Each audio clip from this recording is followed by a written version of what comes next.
Достар, бүгін сіздермен құрал-жабдықтармен танысатын боламыз. Ванный наборға қажетті құрал-жабдықтарымызбен таныстыратын боламыз сіздермен.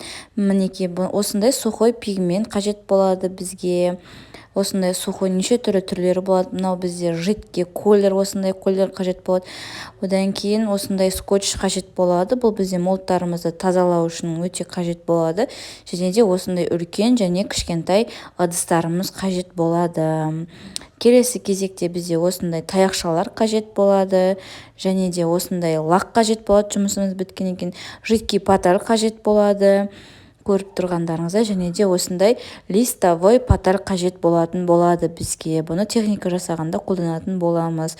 Осындай дозатор, жидкий мела салатын ыдысты жасау үшін қажет, және де осындай мелкий золото тас қажет болады. Бұл да бір техника жасауымызға қажет болады. Одан кейін осындай наждақ қажет болады жұмысымыздың тегістеу үшін, және де бізге осындай ручка мен дәптер қажет болады. Себебі біз есеппен жұмыс жасайтын боламыз. Себебі ол өте қажет, және де осындай бізге келесі кезекте весы қажет болады. Яғни весы міндетті түрде бізге өте қажет болады.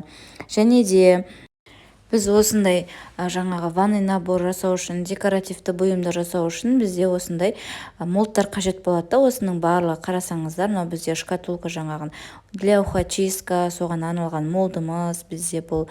Одан кейін осындай жаңағы жидкий мела салуға арналған, одан кейін кәдімгі сабын салғышымыз, мінекей бізде обычный. Одан кейін мынау біздің құмыра вазамыз осындай, одан кейін мынау шкатулкамыз. Осылардың барлығы бізге қажет болады. Көріп тұрғандарыңыздай, және де осындай бумажный скотч қажет болады. Бізге бумажный скотчты аласыздар да молттарды тазалайтын боласыздар. Скотчты жабыстырып аласыздар да мусорларын алып тастайсыздар. Оның ішінде қыл-қыбыр болуы мүмкін, басқа да заттар болуы мүмкін. Соның барлығын осы скотчтың көмегімен біз молттарымызды тазалап аламыз. Көріп тұрғандарыңыздай, осы бумажный скотч бізге қажет болады. Енді бұл бізде кольцолар для салфеток, болмаса свечи қоюға арналған кольцоларымыз. Жұмыс жасау барысында артылған гипстерді ішіне құйып қоя саламыз.